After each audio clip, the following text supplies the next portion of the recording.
আসসালামু আলাইকুম। আশা করছি সকলেই ভালো আছেন। তো আমার নতুন আরেকটি ভিডিওতে আপনাদের সবাইকে অভিনন্দন। তো কিছুদিন ধরে ভিডিও দিতে পারতেছি না। অনেক দিন হয়ে গেল, প্রায় ৪-৫ দিন।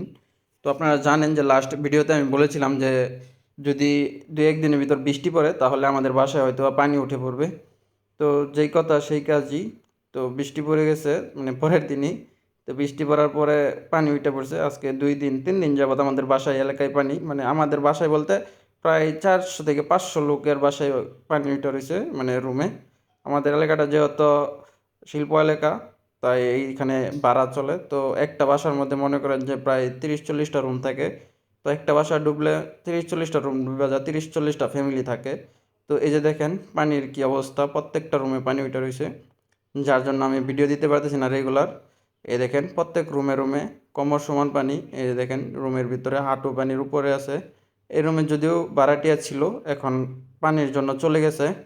অনেক রুমের থেকেই ভাড়াটিয়ারা চলে গেছে, কারণ তারা তো আর টাকা পয়সা দিয়া পানির মধ্যে থাকবে না। এই যদি ওই যে এই রুমে ভাড়াটিয়া আছে, তো এই রুমে এই যে পানি উঠা শুরু করছে, এই ভিডিওটা আরও একদিন আগের করা। তো এখন সব রুমেই পানি উঠা পড়ছে, ওই যে দেখেন পানি সিজতেছে। এখন বর্তমানে আজকে যে আমি ভিডিওটা আপলোড করতেছি, আজকে প্রায় প্রত্যেকটা রুমের পানি, প্রায় ৪০০ থেকে ৫০০ লোক পানি আটকে এই সাইডে। তো পানি আটকার মেইন বিষয়টা হচ্ছে আপনার পানির যাওয়ার রাস্তা ছিল। তো মানে একটা জায়গায় ছিল, ওইখানে ভিতরে পুকুর ছিল। তো পুকুরের সাইড দিয়ে যদিও একটা ড্রেন সিস্টেম ছিল। তো ওই জায়গাটা মালিক পরিবর্তন হয়, মালিক পরিবর্তন হওয়ার পরে উনি আর ড্রেনের সিস্টেমটা রাখে নাই, যার জন্য এই সাইড দিয়ে মনে করেন যে প্রায় সবগুলো বাড়ি পানি আটকা পড়ে গেছে। আজকে ২-৩ দিন যাবৎ পানি আটকা, ৪০০ থেকে ৫০০ মানুষ। কোনো সিস্টেম হইতেছে না বা কোনো ব্যবস্থা গ্রহণ হইতেছে না। যদিও আমরা আশাবাদী আল্লাহর রহমতে তিনি পানি যাওয়ার একটা ব্যবস্থা করে দিবেন, যে কোনো একটা লাইন করে দিবে হয়তোবা। আপনারা সকলেই আমাদের জন্য দোয়া করবেন। আর একটা সত্যি কথা বলতে কি, মনে করেন যে এটা কিন্তু কোনো বন্যা বা কোনো কিছু না, এটা আটকা পানি, মানে পানি যাওয়ার রাস্তা ছিল। তো যে কোনো একটা কারণে হয়তোবা রাস্তাটা বন্ধ হয়ে গেছে বা বন্ধ করে দিছে।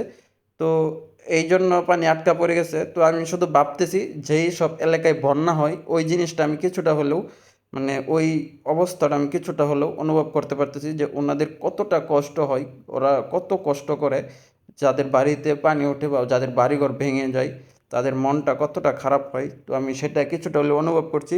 তো সকলেই ভালো থাকবেন, সুস্থ থাকবেন এবং আমাদের জন্য দোয়া করবেন, যাতে আল্লাহ তাআলা আমাদের সকল বিপদ আপদ থেকে রক্ষা করে, আমাদের সকলকে যাতে হেফাজত দান করে, হেদায়েত দান করে। সকলে ভালো থাকবেন। আল্লাহ হাফেজ। আসসালামু আলাইকুম।